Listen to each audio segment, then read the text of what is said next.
Coba kalau Allah dengan maha kebesaran, keagungannya, begitu kelihatan sama mata seorang hamba.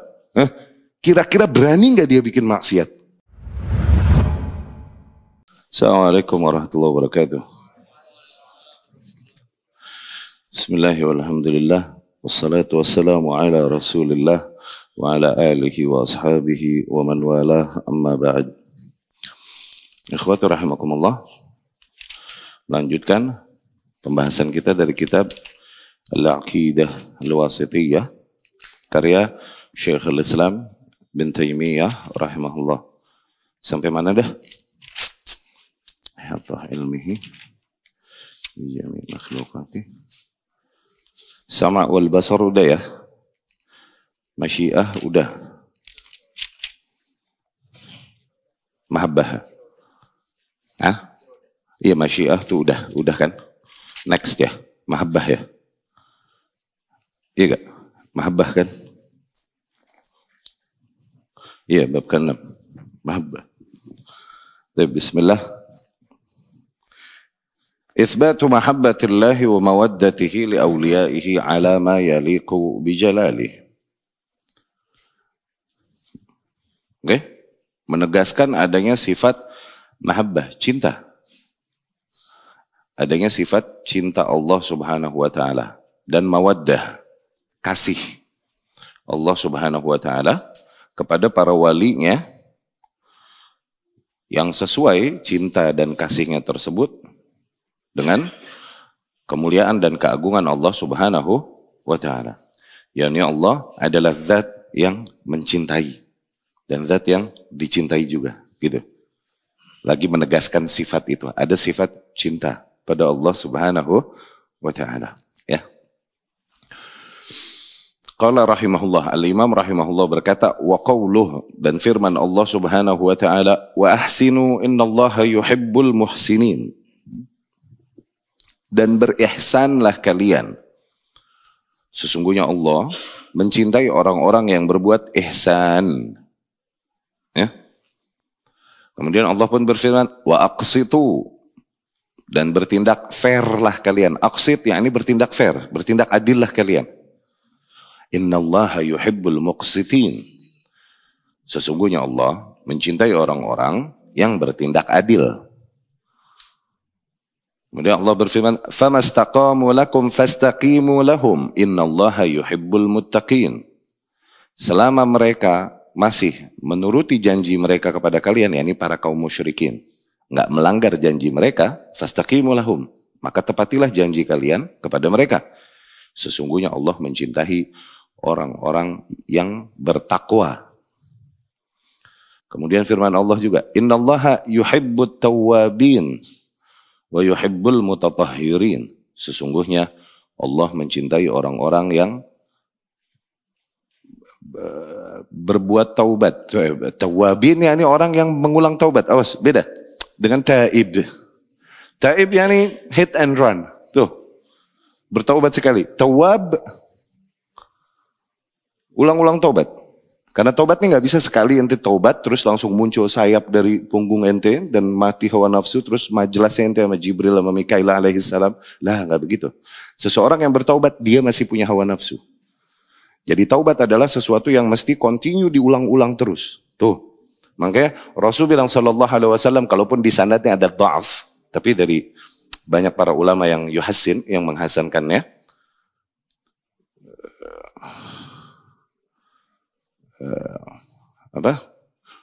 kullu bani adama khatta'un. Semua anak Adam khata', bukan khati'. Khati' orang yang sekali berbuat salah, tapi khata' orang yang senantiasa berulang-ulang buat salah. Semua anak Adam begitu.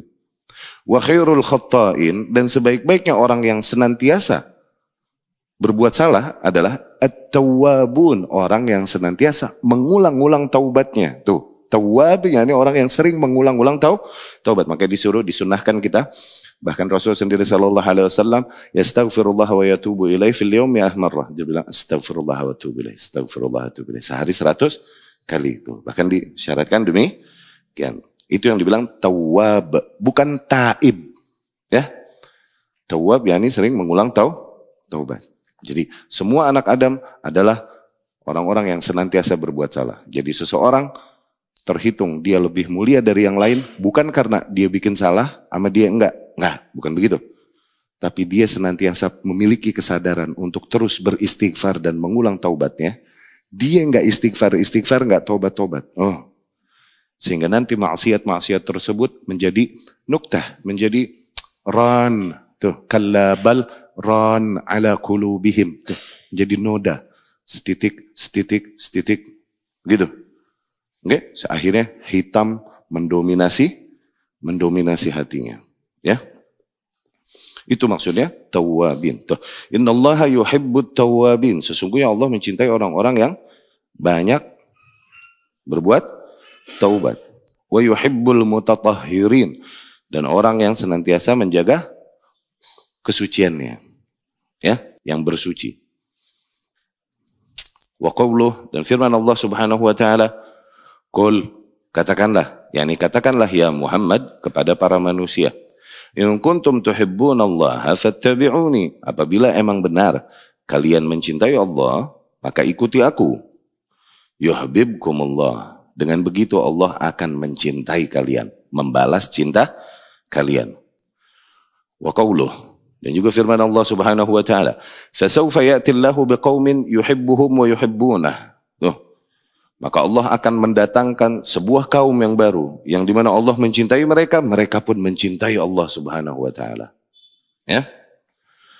Kemudian qauluh, firman Allah Subhanahu wa taala, innallaha yuhibbul ladzina yuqatiluna fi sabilihi saffan ka'annahum bunyanun marsus. Sesungguhnya Allah Subhanahu wa taala mencintai orang-orang yang berperang di jalannya saffa, yakni dia kuat bertahan di barisannya, seolah-olah mereka adalah bangunan yang kokoh, yakni bertahan di barisannya, nggak lari meninggalkan posisinya di medan peperangan. Itu maksud. Wa qauluh, dan firman Allah Subhanahu wa taala, wa huwal ghafurul wadud, dan dia adalah zat yang senantiasa memaafkan, yang maha ghafur, yakni maha mengampuni, ya. Al-wadud juga zat yang memiliki rasa cinta yang sangat kental pada dirinya, dengan itu dia mencintai hamba-hamba. Wud sama mahabbah nih sama, artinya cinta. Oke? Artinya cinta. Nah, ayat-ayat ini akhwati rahimakumullah, apabila kita lihat, disebutkan oleh Syekhul Islam Ibn Taimiyah rahimahullah untuk menegaskan adanya sifat cinta pada Allah Subhanahu wa taala. Buktinya tuh ayat-ayat tadi. Allah bilang Allah mencintai, mereka mencintai Allah. Begitu kan? Berarti memang ada sifat cinta dari Allah Subhanahu wa taala, dan Allah juga adalah zat yang dicintai. Muncul sebuah kaum yang menolak ide ini, bahwasanya cinta dicintai ini kerjaan makhluk, sifat makhluk. Masa Allah begitu? Ini berangkat dari kaum Jahmiyah. Bahkan ini diantara bid'ah pertama yang dibikin Jahmiyah. Pernah kita ceritakan tentang sedikit sirahnya Jahm bin Safwan. Oke? Dia adalah seorang yang smart, pinter, luar biasa. Oke? Banyak di fikih, tapi suka kalam, suka ilmu kalam, ilmu debat, suka debat. Dan dia suatu hari berdebat dengan falasifah al-Hind, ahli-ahli filsafat, ahli kalam. Kalau dibilang ilmu kalam dulu, sekarang tuh maksudnya filsafat. Filsafat tuh maksudnya kalam dulu. Dari India, dari Hind. Mereka berkata kepada Jahm bin Safwan, ya Jahm, rabbak hadha. Jahm, Rabbmu ini. Yura, bisa dilihat gak? Kagak. Yusma, bisa didengar gak? Enggak. Yulmas, bisa dipegang gak? Enggak. Yudhaq, bisa dirasa gak? Enggak juga. Idzan huwa ma'dum, hakikatnya Rabbmu ini gak ada. Begitu. Nah, itu dia gak bisa jawab. Nyangkut hatinya ke syubhat tersebut. Itu hati-hatinya berdiskusi, ngobrol, duduk-duduk dengan ahli bidah. Mereka bisa melontarkan syubhat-syubhat yang qadarullah, Allah patenkan di hatimu dan gak ada penawarnya. Nyangkut di hatinya. Dhalla arba'in yauman la yusalli. Akhirnya dia 40 malam gak sholat. Karena ragunya dia sama Allah. Nah di situ syaitan datang kepadanya, membisikkan kepadanya formula dia ini.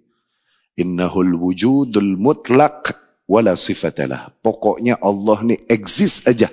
Enggak ada sifatnya sama sekali. Tuh, dari situ dia menafikan sifat-sifat Allah subhanahu wa ta'ala. Pokoknya Allah ada aja. Jadi semua asma dan sifatnya, semua sifat ditakwil sama dia. Pokoknya wujud, existence, mutlak. Oke?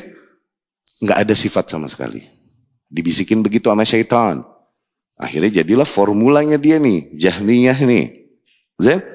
Nah di antara sifat awal yang diingkari oleh Jahm bin Safwan, dari sifat-sifat Allah subhanahu wa ta'ala, itu sifat yang pertama sifat kalam. Bahwasanya Allah yatakallam, Allah ngomong. Oke? Dia bilang kalam, ini sifat makhluk. Allah, masa Allah sifat makhluk? Gitu. Oke? Dia mengingkari sifat kalam pada Allah subhanahu wa ta'ala. Ini yang ujung-ujungnya nanti sampai di zaman-zaman berikutnya kepada sebuah ide bahwa Al-Quran makhluk, bukan kalamullah. Karena pada dasarnya mereka menolak sifat kalam pada Allah subhanahu wa ta'ala. Kalau mereka menerima Al-Quran kalamullah, berarti Allah yatakallam dong, berarti Allah ngomong dong. Begitu kan? Dinafikan itu, sifat kalam. Makanya ilmu kalam dibilang ilmu kalam juga, sebagian ulama bilang ilmu kalam dibilang ilmu kalam, itu karena diantaranya sebab diantara yang paling banyak dibahas di ilmu tersebut, sifat kalam pada Allah. Gitu. Makanya ilmu kalam dikata ilmu kalam. Ada juga yang bilang, dikarenakan di situ yang diingat kalam orang mulu. Qala Aristoteles berkata. Qala falatu ya ini Plato. Qala kultu, orang mulu, kalam orang mulu diapalin dijadiin kaidah kalam orang. Gitu. Akhirnya ilmu kalam, dikata ilmu kalam gitu. Nah, sifat pertama juga selain sifat kalam yang dinafikan dari Allah Subhanahu wa taala masih Jahm ini, oke? Sifat khullah, sifat innallaha takhadha Ibrahim khalila. Sifat Allah menjadikan kekasih, mencintai seorang hambanya. Tuh, itu ditepis sama Jahm bin Safwan. Gak mungkin, katanya begitu. Padahal, innallaha takhadhani khalila kama takhadha Ibrahim khalila. Allah menjadikanku khalilnya, kekasihnya. Khullah. Okay? Sebagaimana Allah menjadikan Ibrahim khalilnya, kekasihnya. Sifat cinta ini ditepis oleh Jahm bin Safwan awal-awalnya itu begitu. Ya. Nah, Ahlus Sunnah menegaskan itu. Nah, ide Jahmiyah ini dibawalah sama kelompok-kelompok ahli bidah yang datang sepeninggalnya dan membawa konsep dia. Terutama yang paling banyak mengibarkan bendera Jahmiyah adalah kelompok yang dikenal dengan nama Mu'tazilah. Oke?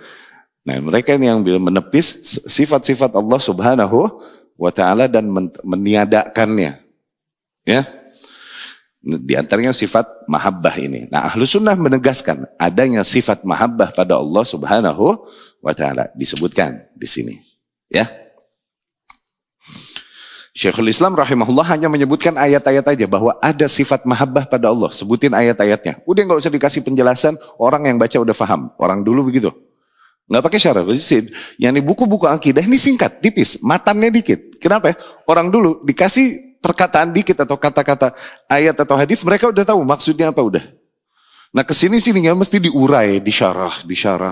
Syarahnya disyarah lagi. Syarahnya jadi hawashi. Orang sekarang. Iya kan? Karena smartnya orang-orang dulu dia.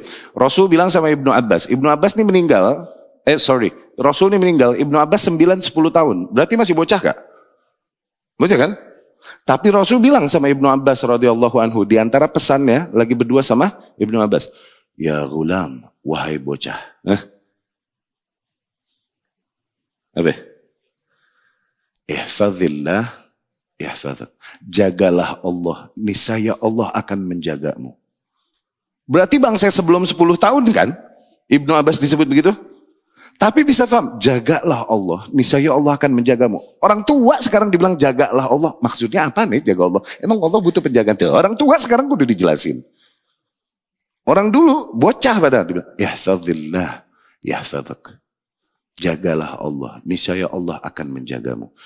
Ihfazillah tajidhu tujahak. Jagalah Allah, niscaya kau akan menemukan Allah di arah tujuanmu. Wa idza sa'alt fas'alillah wa idza ista'ant fasta'in billah. Ini kan pesan yang sangat besar, dogmatif buat anak kecil. Begitu kan? Dan seorang anak kecil mau paham mau enggak, sampaikan aja dulu dogma itu dulu. Udah, gitu. Tapi Ibnu Abbas bisa memahaminya. Hadis yang akhirnya zaman sekarang untuk menjelaskan kepada awam yang udah dewasa dan main pikirannya udah jalan, mesti kita syarah, kita urai baru dia faham. Rasul ngomong begitu doang sama Ibnu Abbas radhiyallahu anhu. Demikian juga buku-buku Ibnu Taimiyah singkat-singkat. Buku-buku akidah singkat-singkat. Tapi orang yang baca udah tahu maksudnya apa, arahnya kemana. Gitu. Ya. Namun demikian ulama memudahkan untuk para awam untuk memahaminya. Makanya dibikin syuruhat, syarah-syarah. Tapi kita lihat syarah yang datang dari Syekh Saleh Fauzan, hafizahullah. Di sini Syekhul Islam Ibnu Taimiyah menunjukkan ayat-ayat yang menunjukkan atau menegaskan adanya sifat setelah menyebutkan ayat-ayat yang adanya sifat masyiah dan iradah pada Allah Subhanahu wa taala.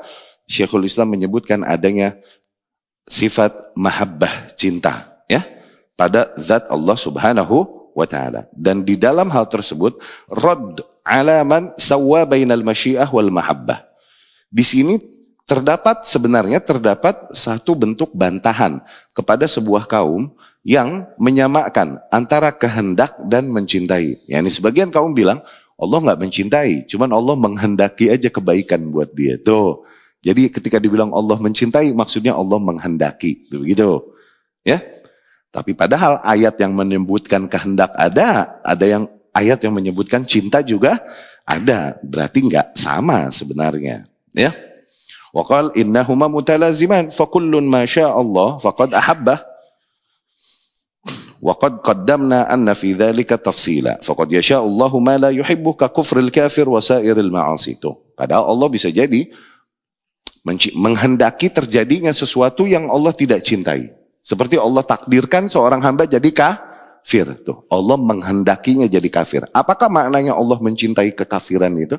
Tuh kan, nggak bisa dibilang bahwasanya mencintai artinya menghendaki, nggak selalu dapat. Ya. Dan juga firman Allah Subhanahu wa taala, wa ahsinu, dan berbuat ihsanlah kalian. Sesungguhnya Allah mencintai orang-orang yang berbuat ihsan. Ihsan, yakni berbuat mulia lebih dari hanya memenuhi hak orang lain. Berbuat ihsan, berbuat baik kepada orang, memenuhi haknya bahkan lebih dari hak orang lain. Tuh, itu ihsan. Oke? Sufyan Ats-Tsauri rahimahullah dan lain-lain mentafsirkan ayat ini. Maksudnya wa ahsinu yakni dzannakum billah.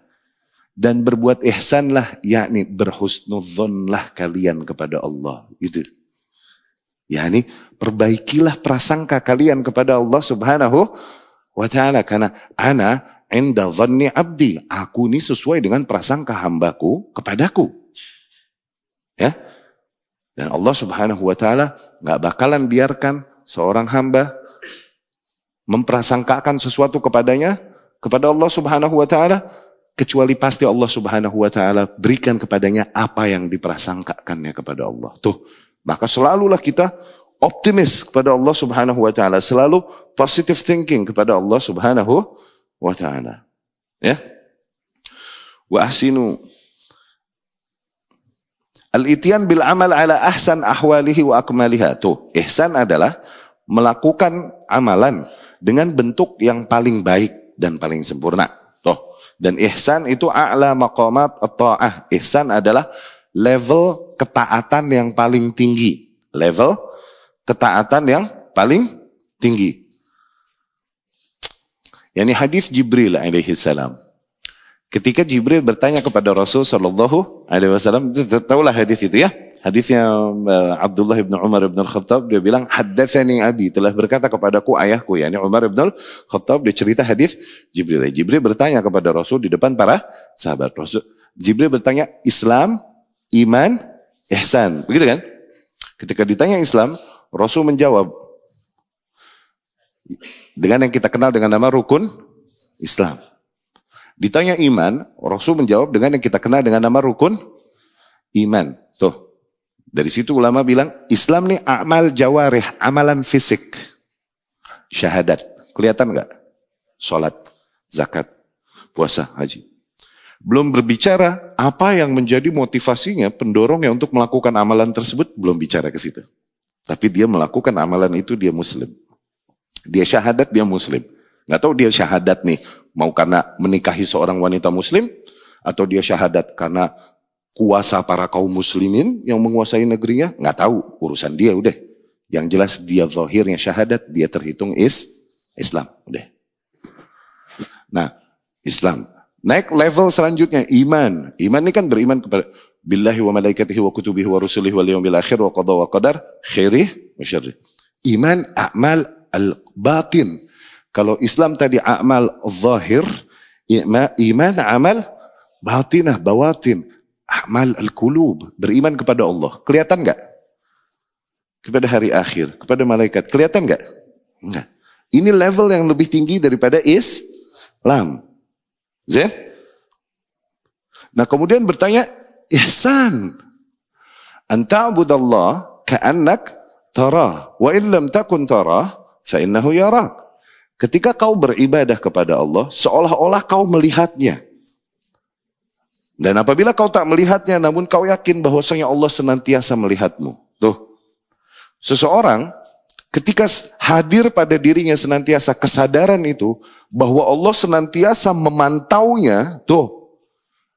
Akhirnya dia melakukan segala bentuk ketakwaan, udah bukan karena unsur-unsur yang lain, unsur duniawi. Bisa jadi seseorang melakukan ketaatan, kenapa? Karena kelihatan orang.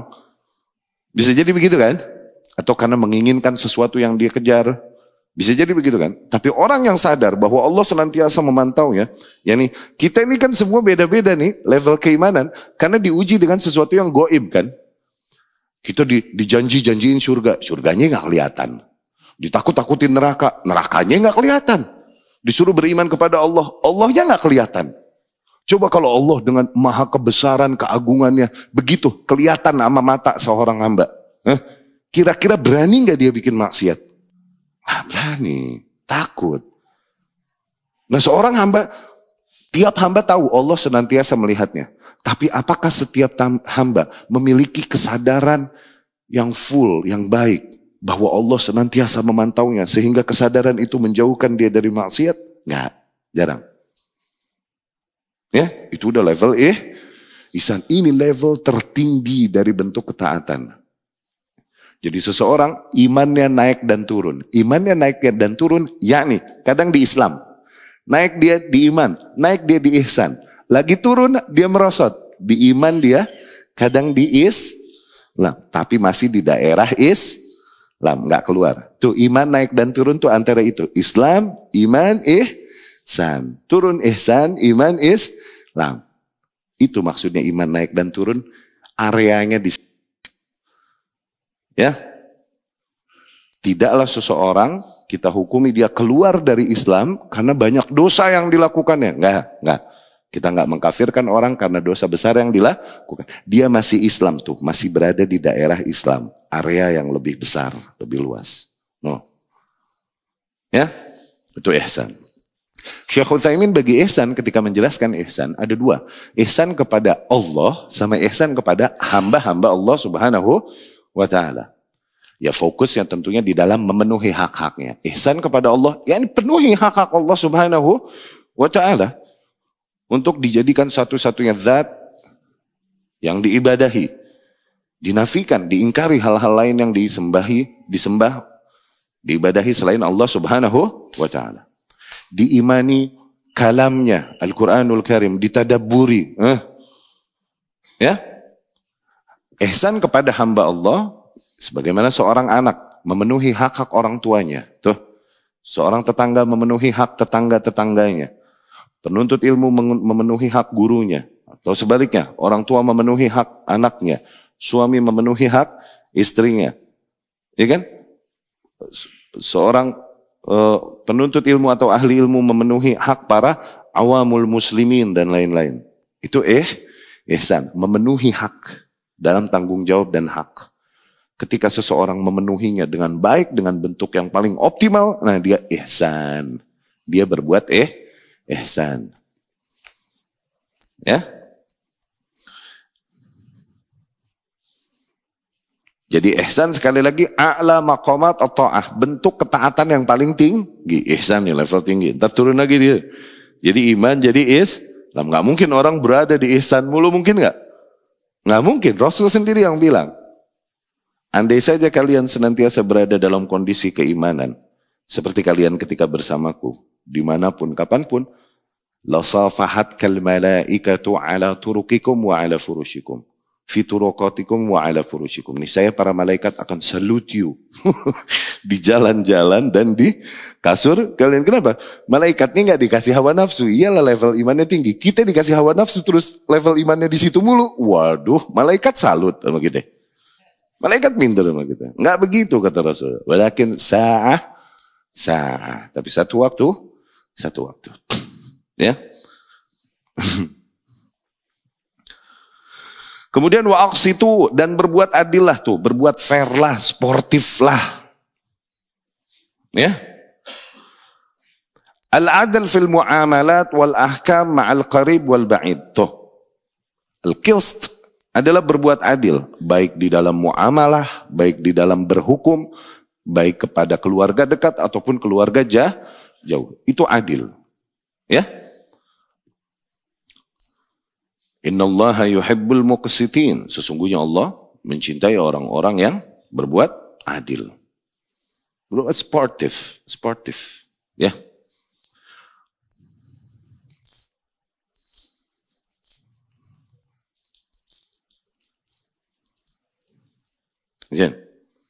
Famastaqamu lakum fastaqimu lahum. Allah berfirman, selama mereka masih lurus kepada kalian, maka luruslah kepada mereka. Tuh, maka bersikap adil lah. Maksudnya begitu, sportif. Selama mereka masih penuhi janji mereka kepada kalian, kalian penuhi janji mereka. Tuh, ini di dalam menjaga perdamaian dengan musuh-musuh Islam, musyrik, kafir. Selama mereka masih menjaga perdamaian itu, perjanjian damai dengan kita, maka jangan kita menjadi orang-orang yang melanggar perdamaian tersebut. Ya, sportif, penuhi hak mereka, penuhi janji kalian, perjanjian kalian pada mereka. Ya.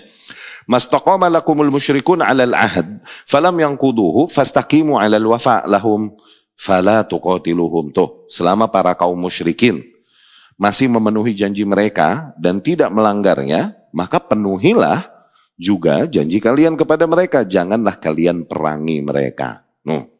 Ini kafir yang mu'ahad. Kafir yang berada dalam kondisi perjanjian damai. Kafir itu kan ada 4.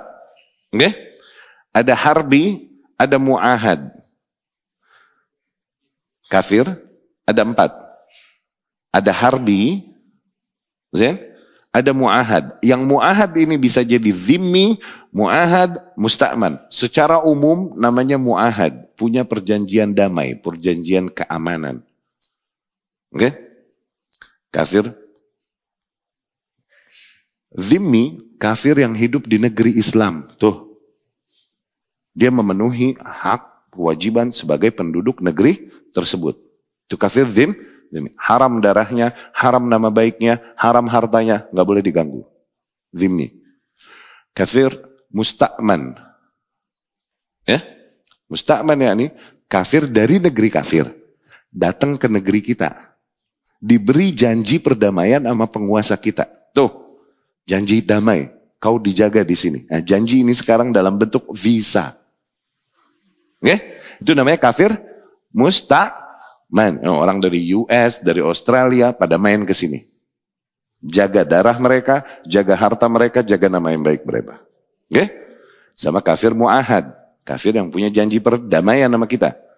Ini kafir, negeri kafir yang kita punya kerjasama dan punya perjanjian damai. Ini nggak boleh kita nyerang, nggak boleh. Nggak boleh kita yang membatalkan perjanjian tersebut, nggak boleh. Rasul bilang sallallahu alaihi wasallam, man qatala mu'ahadan lam yarah raihatal jannah. Barang siapa yang membunuh seorang mu'ahad, dia tidak mencium bau surga. Bau surga ini dari gerbang surga 40 tahun jalan, masih kecium bau surga. Yang ngebunuh kafir mu'ahad, baunya surga nggak nyium. Boro-boro ketemu gerbang nggak boro-boro masuk, begitu. Ya, nah mu'ahad di sini kata Rasul, kata ulama, mu'ahad di sini mencakup zimmi dan musta'man. Ya. Sama satu lagi kafir harbi. Nah, kafir yang emang dalam keadaan perang dengan kita di negeri perang dengan syarat-syarat peperangan yang terpenuhi. Diseru oleh pemimpin negeri yang sah dan lain-lain. Ya, syarat-syarat peperangan yang dibahas di bab fikih jihad. Nah, itu baru perang emang sifatnya. Ya, itu kafir harbi. Zain. Nah, selama mereka masih menjaga perjanjian damainya dengan kalian, maka penuhilah janji damai tersebut kepada mereka. Yani jangan kalian menjadi orang yang melanggar perjanjian damai tersebut. Tampakkan kepada mereka bahwa Islam agama yang mulia, agama yang noble. Agama yang menjaga nobility, menjaga sikap-sikap kemuliaan, gentle dan lain-lain. Ya. Innallaha yuhibbul muttaqin. Sesungguhnya Allah mencintai orang-orang yang bertakwa. Wa fihi isyarah ila anna al-wafa bil ahad wal istiqamah alaihi min a'malil muttaqin. Di dalam ayat ini terdapat isyarat bahwasanya memenuhi janji dan menjaga janji ini di antara amalan-amalan orang-orang yang bertakwa. Dia keeps his promises. Dia menjaga janji-janjinya. Ya? Dan takwa adalah taharruz bi ta'atillah. Takwa yang ini menjaga diri kita dari murka Allah Subhanahu wa taala dengan melakukan ketaatan-ketaatan kepada Allah Subhanahu wa taala. Innallaha yuhibbut tawabin. Sesungguhnya Allah mencintai orang-orang yang bertaubat. Tawab tadi kita udah jelaskan, sighah mubalaghah dari taba yatubu, ya. Tawab, yakni orang yang senantiasa mengulang-ulang taubatnya. Secara bahasa taba yatubu, taubat artinya rujuk, artinya kembali, Secara syariat taubat itu artinya rujuk anidz dzamb, kembali dari dosa, bukan kembali kepada dosa, awas. Kembali dari dosa. Ya. Nah, dengan syarat-syaratnya, menyesali apa yang telah dilakukan. Tuh, syarat taubat. Menyesali apa yang telah, ngaku salah dulu. Oke? Karena orang nggak ngaku salah, susah dia diajak tahu. Makanya bid'ah lebih dicintai syaitan daripada 1000 maksiat. Kenapa? Maksiat orang masih ngaku salah. Iya sih ini khamr haram sih. Masih ngaku. Pengakuan salah ini potensi untuk bertaubat. Gitu kan? Tapi kalau kebidahan yang dilakukannya, dia mau ngaku salah gak?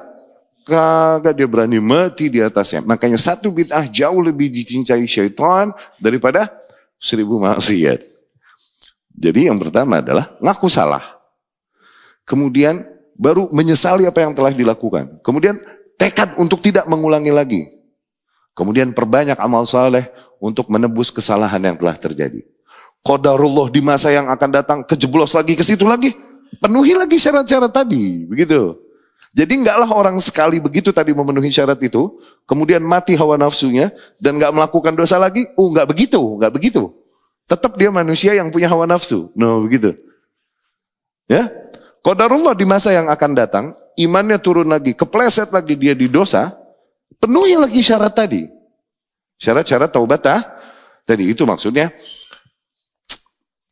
hadis qudsi yang Rasul sampaikan sallallahu alaihi wasallam, aznaba abdi dzamba, seorang hambaku berbuat dosa. Tapi dia ya'lam anna lahu rabban yaghfiru dzunub wa ya'khudz bidzamb. Tapi dia tahu dia punya Tuhan yang maha mengampuni dan menghapuskan dosa. Dia bilang, ay rabbil firli. Dia bilang, wahai Tuhanku ampuni aku. Ghafartulah, aku ampuni lagi baginya. Thumma a'ada fa'aznab. Dia ulang lagi dia bikin dosa. Tuh. Dia tahu lagi, dia masih yakin Allah maha mengampuni dosa. Dia bilang, ay rabbil firli, ghafartulah, aku ampuni lagi. Dia ulang lagi dia bikin dosa. Dia bilang, ay rabbil firli, ghafartulah, aku ampuni lagi baginya. Dia ulang lagi dia bikin dosa. Akhirnya Allah berkata, "Falyaf'al 'abdi ma syaa' faqad ghafartulah." Bagi hambaku yang itu, lakukan apapun yang dia mau udah. Sungguh telah aku ampuni baginya semuanya. Ya. Yani Allah yang mentakdirkannya dengan qadarullah kauniyah, dan untuk berbuat dosa sebagaimana Allah pun mentakdirkannya dengan qadarullah kauniyah baginya untuk selalu mengulangi istighfar dan taubatnya. Itu maksudnya. Bukan berarti ente mau so-soan, aneh kan udah taubat berkali-kali, udah dilakukan apapun yang kau mau kali ya, udah sampai situ kali aneh ya. Lah nggak begitu lo mah. Ya. Ya. Itu maksudnya apa? Kan Allah udah mentakdirkannya dengan qadar kauni buat dia agar berdosa sebagaimana Allah pun udah mentakdirkannya dengan qadar kauni bagi dia untuk selalu beristighfar dan bertaubat dari dosanya. Tuh. Jadi lakukan apapun yang kau mau, aku telah ampuni bagimu. Itu maksudnya. Nah, tadi dia ulang dosa lagi, taubat lagi, ulang lagi, taubat lagi, ulang lagi. Nah, taubat yang diterima oleh Allah nih yang memenuhi syarat-syarat tadi, bukan asal ay rabbighfirli, tapi nggak ada penyesalan, nggak ada tekad untuk meninggalkan. Emang ya Rabbi, maafin ya yang kemarin, besok lagi ya. Beda. Nggak ada penyesalan di situ, nggak ada tekad untuk menjauhkan diri. Beda ya. Itu tawab, itu tawab.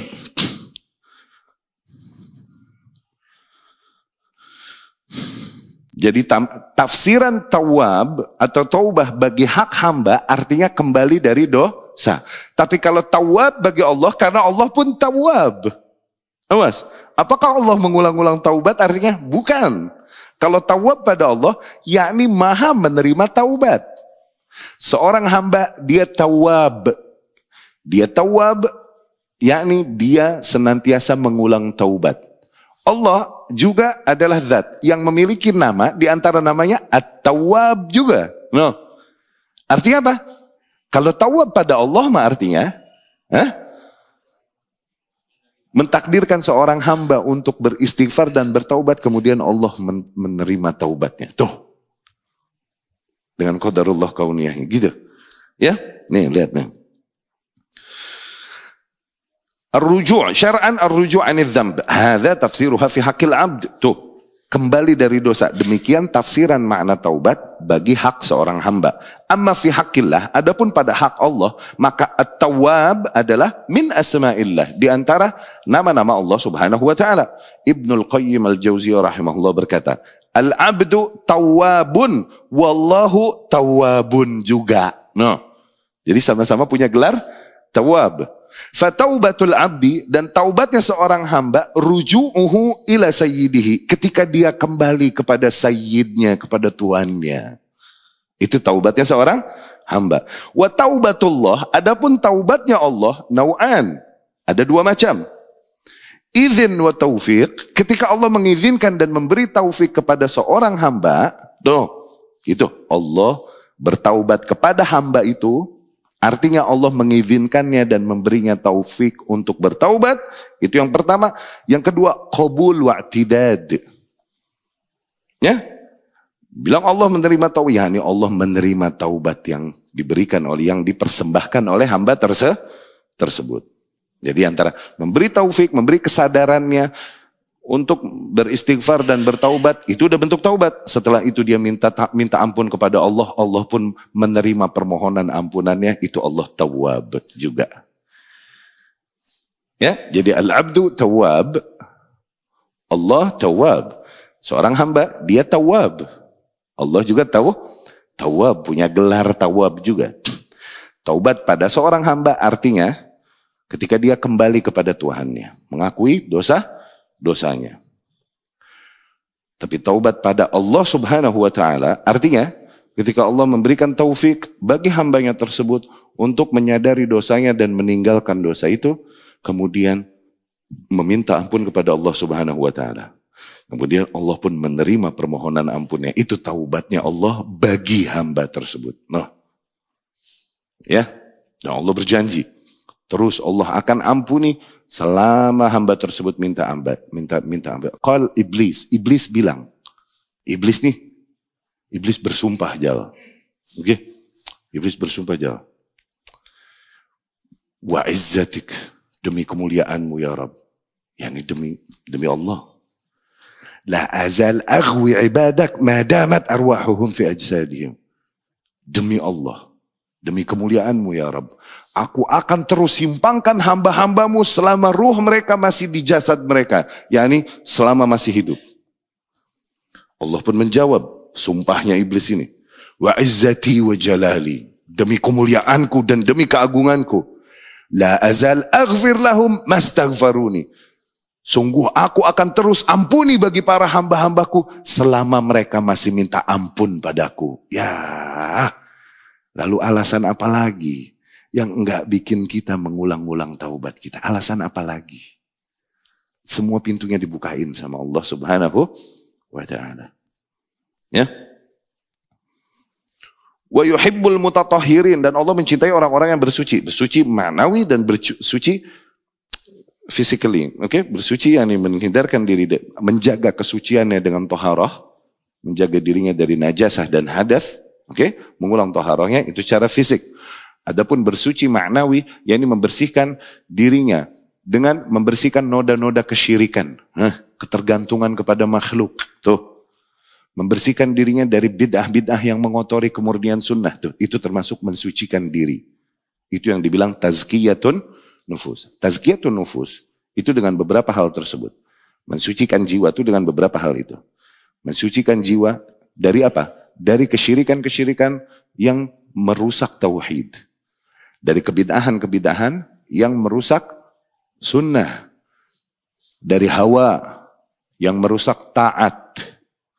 Okay? Yang merusak ketaatan, atau dari maksiat yang merusak ketaatan. Itu mensucikan jiwa. Tazkiyatun nufus di situ. Porosnya, core-nya di situ. Ya. Jadi salah kaum yang berbicara tentang tazkiyatun nufus adalah sifat-sifat mulia yang ada pada muamalah seseorang, kemudian dia meremehkan dan tidak memberikan perhatian kepada poin tauhid, itu salah. Sebagaimana sufi, mereka berbicara tentang tazkiyatun nufus dan sifat-sifat yang mulia pada muamalah aja. Tapi sisi tauhid, syirik-syirik deh, nggak apa-apa deh. Nah, nginep di kuburan minta nggak apa-apa. Ya, yang penting kalau ketemu orang senyum. Ya, begitu. Itu sufi. Ya, salah. Kalau dia benar tazkiyatun nufus benar, harusnya yang paling awal untuk ditazkiyahin, disucikan dari nafs kita adalah kesyirikan yang menodai kemurnian tauhid, bid'ah yang menodai kemurnian sunnah. Itu dulu. Ya.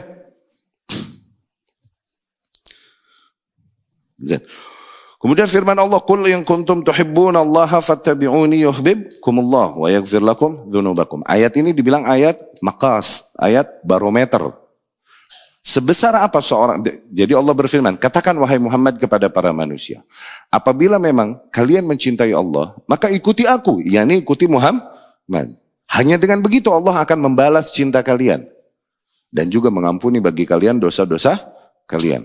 Oke? Dengan bab ini sih pembahasannya tuh, Allah membalas cinta kalian. Tuh berarti Allah zat yang mencintai. Pembahasannya dengan bab ini sih begitu. Tapi ayat ini maksudnya menegaskan apa? Menegaskan bahwa bagaimana melihat ketulusan cinta seorang hamba kepada Allah Subhanahu wa taala. Lihat seberapa dia ittiba kepada Rasulullah Sallallahu Alaihi Wasallam, mengikuti sunnahnya, menjaga kemurnian sunnahnya. Semakin besar kadar itibanya kepada Rasul Sallallahu Alaihi Wasallam, okay? Maka semakin besar kadar cintanya kepada Allah Subhanahu Wa Taala. Tuh, seorang hamba makin jauh dari ittiba kepada Rasul Sallallahu Alaihi Wasallam, semakin dominan padanya bid'ah, bahkan kekufuran dan lain-lain, okay? Maka semakin tipis juga hakikatnya kecintaannya kepada Allah Subhanahu wa taala, kalaupun lidahnya mengaku mencintai Allah Subhanahu wa taala. Ayat itu. Ya, hakimah ala kullin man idda'a mahabbatallah. Ayat ini menjadi hukum kepada setiap individu yang ngaku-ngaku mencintai Allah, walaisa huwa ala tariqah al-muhammadiyah, tapi dia enggak berada di atas realnya Muhammad sallallahu alaihi wasallam, enggak ada di atas manhajnya, konsep metode beragamanya Muhammad. Bi annahu kadzib fi da'wah. Ayat ini menjelaskan bahwasanya orang yang begitu itu dia berdusta dalam pengakuannya mencintai Allah. Yuhibbukumullah, tuh barulah Allah akan menjawab Membalas cinta kalian, itu syarat dan jawab. Ya. Bahkan lebih dari itu, Allah pun subhanahu wa ta'ala memberikan ampunan bagi orang-orang yang bertahan di atas sunnah Rasul sallallahu alaihi wasallam dan berittiba kepada Rasulullah sallallahu alaihi wasallam. Yuhibbukumullah wa yaghfir, tu bonus, wa yaghfir lakum dzunubakum, dan Allah akan ampuni bagi kalian dosa-dosa kalian. Tapi kita dengarkan dulu adzan, kemudian kita lanjutkan. Aqulu qauli hadza wa astaghfirullah li wa lakum.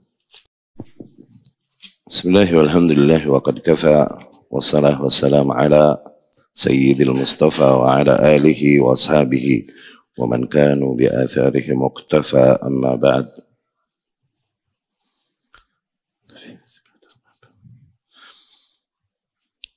Yang kemudian asyahid min hadhil ayatil karimah, dari semua ayat-ayat tadi, dapat kita simpulkan bahwasanya terdapat isbat al-mahabbah wal mawaddah lillah, di mana kita menetapkan adanya sifat cinta pada Allah subhanahu wa ta'ala. Wa annahu yuhibbu wa yawaddu ba'dal ashkhas wal a'mal wal akhlaq, bahwasanya Allah mencintai dan mengasihi sebagian individu atau amalan-amalan atau perangai-perangai. Fahuwa yuhibbu ba'dal asya duna ba'd. Jadi Allah bisa jadi mencintai beberapa hal dan tidak mencintai yang lain. Ala ma taqtadihi hikmatuh, sesuai dengan hikmahnya yang sempurna, al-balighah. Fahuwa yuhibbul muhsinin, yuhibbul muqsitin. Allah adalah zat yang mencintai orang-orang yang berbuat ihsan. Allah adalah zat yang mencintai orang-orang yang bertindak adil. Wa yuhibbul muttaqin, dan Allah mencintai orang-orang yang berbuat takwa. Ya.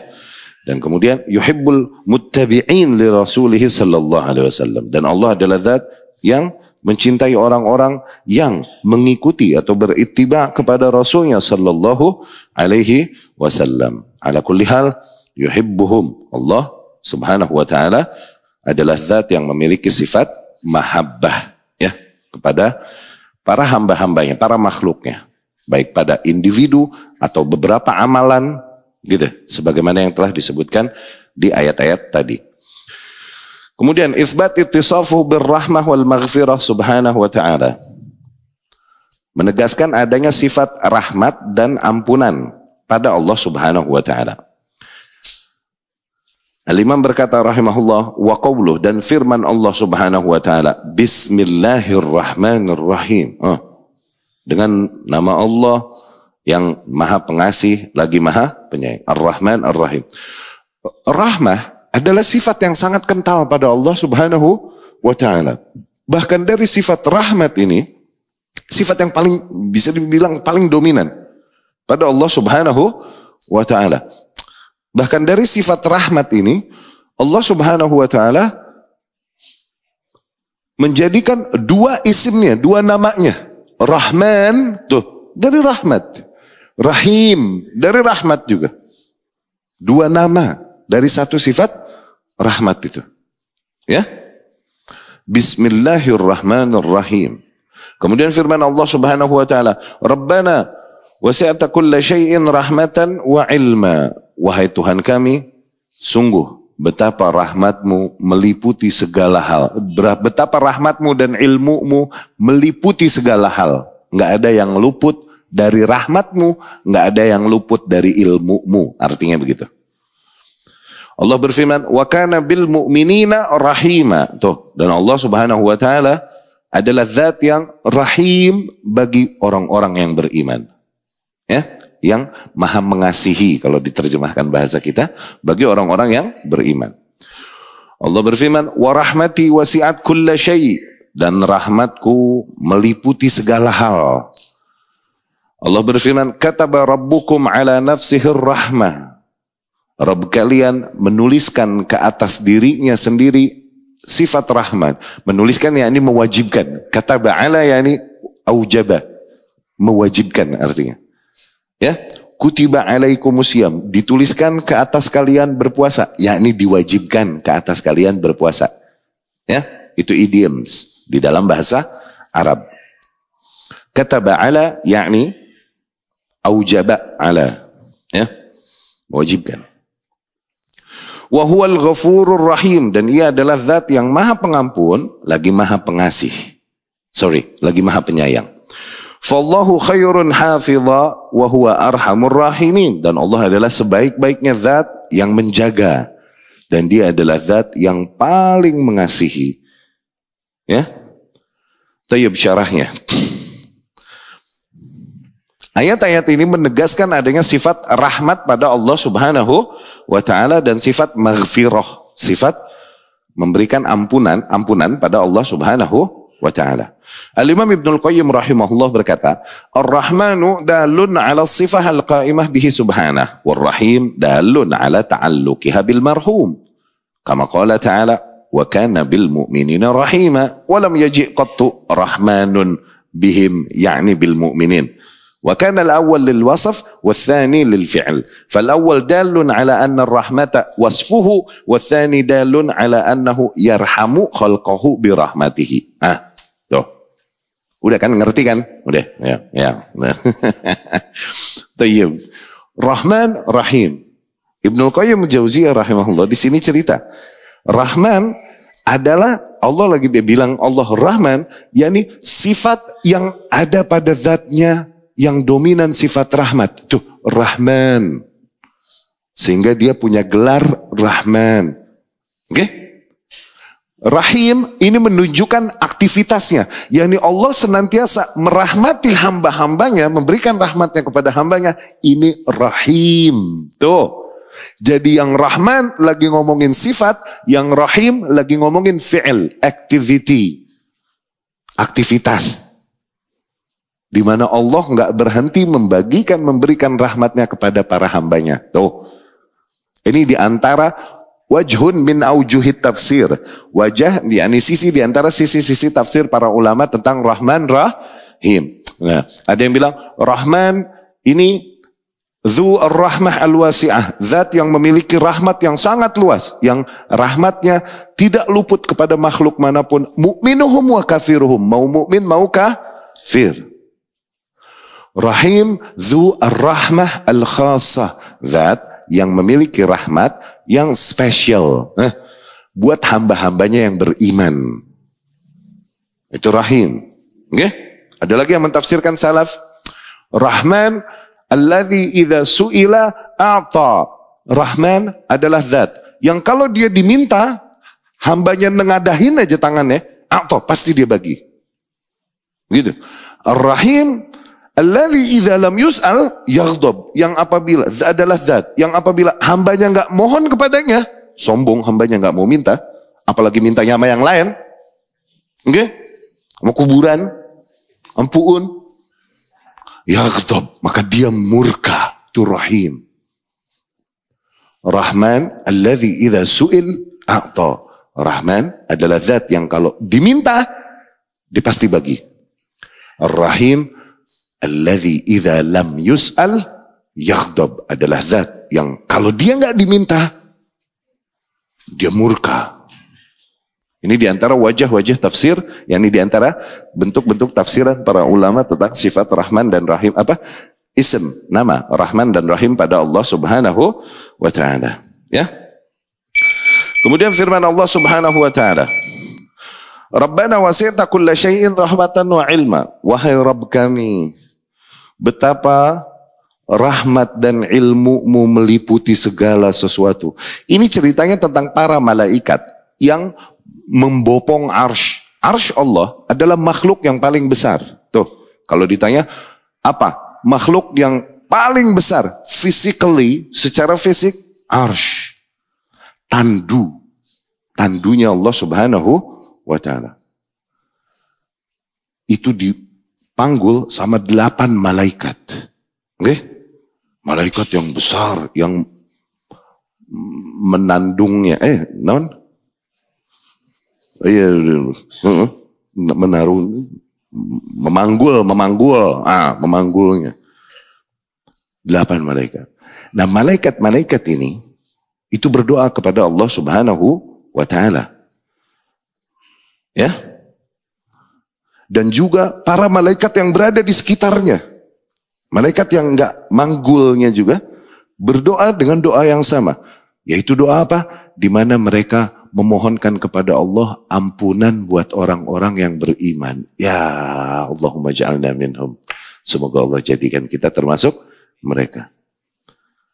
Dan mereka sebelum memohon kepada Allah, mereka memuji Allah dulu. Ya Rabbi, betapa rahmatmu meliputi segala hal. Betapa ilmumu meliputi segala hal. Ampuni hamba-hambamu yang beriman ya Rabbi. Gitu. Zain? Ayatnya bunyinya gini. Alladzina yahmiluna al-arsha wa man hawlahu yusabbihuna. Ya. Okay? Alladzina yahmiluna al-arsha wa man hawlahu yusabbihuna bihamdi rabbihim wa yu'minuna bihi wa yastaghfiruna lilladzina amanu. Para malaikat yang memanggul arsh dan juga yang berada di sekitar mereka semuanya bertasbih, memuji, menyanjung Rabb mereka dan beriman kepada Allah Subhanahu wa taala, dan mereka pun senantiasa memohonkan ampun buat orang-orang yang beriman. Mereka bilang, Rabbana wasi'ta kulla syai'in rahmatan wa ilma. Wahai Rabb kami, betapa rahmat dan ilmumu meliputi segala hal. Faghfir lilladzina tabu wattaba'u sabilak.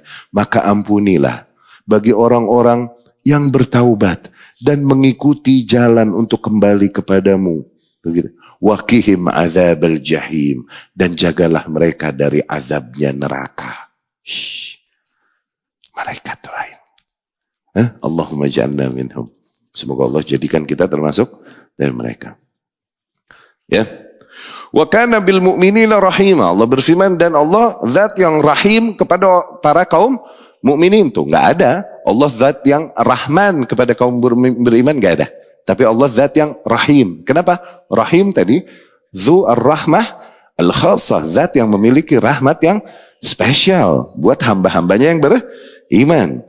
Ini ikhbar min Allah. Ini kabar dari Allah Subhanahu wa taala bahwasanya Ia adalah zat yang senantiasa merahmati orang-orang yang beriman. Allah merahmati mereka fid dunya wal akhirah, baik di dunia dan di akhirat. Amma fid dunya, adapun rahmat Allah di dunia, fa innahu hadahum ilal haq, yaitu dengan memberikan mereka hidayah kepada hak, alladzi jahilahu ghairuhum, yang dimana hamba-hamba yang lain jahil dari hak, tapi beberapa hamba karena Allah rahimin dia, Allah kasih dia hidayah kepada yang hak. Ya, wa basarahum at-tariq, bahkan Allah berikan kepada dia, membuat dia dapat melihat at-tariq, jalan, alladzi dhalla anhu ghairuhum, jalan yang dimana orang-orang lain tersesat dari jalan itu, tapi Allah tampakkan jalan itu kepada hamba yang dirahiminya tadi. Ya, hidayah dan bimbingan Allah, hidayah ini adalah diantara bentuk rahmat Allah terbesar. Ya, rahmat dan nikmat Allah terbesar, hidayah. Oke, dua nikmat terbesar. Kata salaf, aku nggak tahu yang mana yang lebih besar satu dari yang lainnya. Yang satu, aku terlahir dalam keadaan Islam. Berapa banyak orang yang akhirnya mati kafir. Kenapa? Lahirnya dalam keluarga kafir. Aku lahir udah Islam tuh, udah menang modal duluan. Itu udah modal duluan. Aku lahir udah Islam. Itu udah nikmat yang besar. Itu nikmat pertama. Nikmat yang kedua, aku mengenal jalan yang hak ini. Yang banyaknya kaum muslimin nggak mengenal jalan yang hak ini. Manhaj yang hak, yang dimana Rasul dan para sahabat berada di atasnya. Dimana para kaum muslimin umumnya berpaling dari jalan yang ini. Dua nikmat terbesar. Aku nggak tahu yang mana yang lebih besar, satu daripada yang lainnya. Ya. Amma rahmatuhu bihim, adapun rahmat Allah kepada orang-orang yang beriman fil akhirah, di akhirat, fa'amanahum minal faza'il akbar, yaitu dengan Allah mengamankan mereka dari faza'il akbar wa yudkhiluhumul jannah, dari rasa takut yang besar yang menimpa manusia nanti di hari tersebut, dan Allah kelak memasukkan mereka ke dalam syurga. Kataba rabbukum ala nafsihir rahmah. Tuh, Allah menuliskan, Rabb kalian menuliskan ke atas dirinya sifat rahmat. Menuliskannya ini aujabaha ala nafsih, mewajibkannya ke atas dirinya. Tafaddulan minhu wa ihsanan. Sebagai bentuk kedermawanan dari Allah Subhanahu wa ta'ala. Ya. Wa huwal ghafurur rahim, dan ia adalah zat yang maha pengampun lagi maha penyayang. Di sini Allah menghabarkan tentang dirinya, bahwasanya Allah juga memiliki sifat ampunan pada dirinya dan rahmat bagi mereka yang bertaubat kepadanya dan bertawakal kepadanya. Dari dosa apapun, kan kasyirk, kalaupun dosa tersebut dosa syirik. Kalau hamba tersebut bertaubat dari dosa tersebut, maka Allah pun akan merahmatinya dan mengampuninya. Tuh, jadi semua dosa dapat diampuni dengan taubat, itu mutlak, nggak ada kecuali. Oke? Adapun ayat Allah, innallaha la yaghfiru ay yushraka bihi, sesungguhnya Allah tidak mengampuni apabila ia disyirikkan. Wa yaghfiru ma duna dzalik liman yasha, dan Allah mengampuni dosa-dosa lain selain hal itu. Itu diarahkan maknanya adalah kepada mereka yang mati di atas kesyirikan dan belum bertaubat darinya. Kalau dosa-dosa lain bisa jadi dihukum sama Allah dan kemudian beres, kelar masa hukumannya, dimasukin surga. Dosa-dosa lain nih, oke? Bisa jadi Allah langsung ampuni begitu aja tanpa dihukum. Bisa jadi, terserah Allah aja udah itu mah. Ini kaidah Ahlus Sunnah, orang yang beriman mati di atas dosa besar. Bagaimana tuh? Menghukuminya gimana? Dosa besar ya, bukan syirik.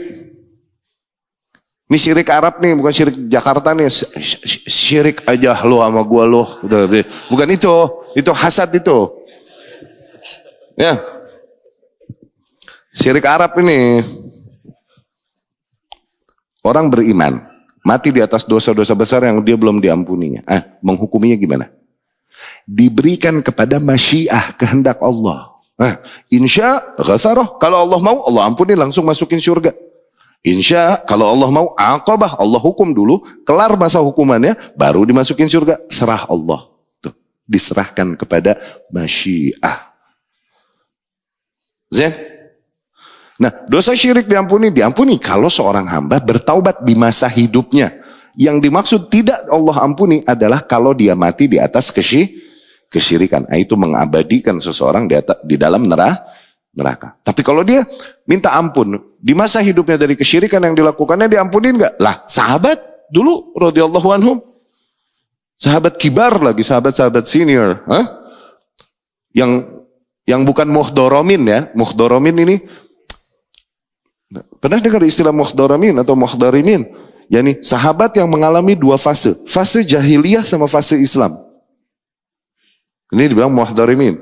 Ada sahabat-sahabat yang lahir emang udah Islam, bapak ibuku udah Islam tuh, nggak diuji dengan keislaman orang-orang awal terdahulu. Ada, ini udah beruntung mereka lahir udah Islam, nggak sempet dijemur di padang pasir, nggak sempet dibakar hidup-hidup punggungnya kayak sahabat-sahabat yang awal tuh, ya. Nah, tapi yang awal dulu itu sempat mengalami masa kesyirikan, tapi diampunin sama Allah, diampunin dengan taubat. Jadi jangan bilang semua dosa diampuni kecuali syirik. Sampai situ aja jangan. Nanti memutus harapan seorang hamba. Duh, gue mau taubat sih, cuman gue syirik, nanggung deh. Tuh, entah begitu. Bikin putus roja itu, putus harapan seorang hamba kepada, jangan sampai situ. Jelasin yang lengkap. Apabila dia mati di atas kesyirikan. Ya. Yang ditegaskan pokoknya dari ayat-ayat yang mulia di atas, bahwasanya terdapat sifat rahmat dan ampunan pada Allah Subhanahu wa ta'ala. Sifat yang sesuai dengan seluruh keagungannya sebagaimana sifat-sifatnya yang lain. Dan di dalam ayat-ayat tersebut juga terdapat rad 'alal Jahmiyah wal Mu'tazilah. Bantahan kepada kaum Jahmiyah dan Mu'tazilah dan yang serupa dengannya, di mana mereka menafikan adanya sifat rahmat dan ampunan pada Allah. Kata mereka nggak mau menyerupakan Allah dengan makhluk. Kayak sifat rahmat, sifat mengampuni, memaafkan, ini sifat makhluk. Allah nggak boleh betul, seolah-olah mau mensucikan Allah. Qalu li'annal makhluk yusaf birrahmah. Mereka bilang, kan makhluk memiliki sifat rahmat, masa Allah memiliki sifat yang sama dengan sifat yang ada pada makhluk? Tuh. Dan mereka mentakwil ayat-ayat demikian Katanya adalah majaz, ya, dan itu batil.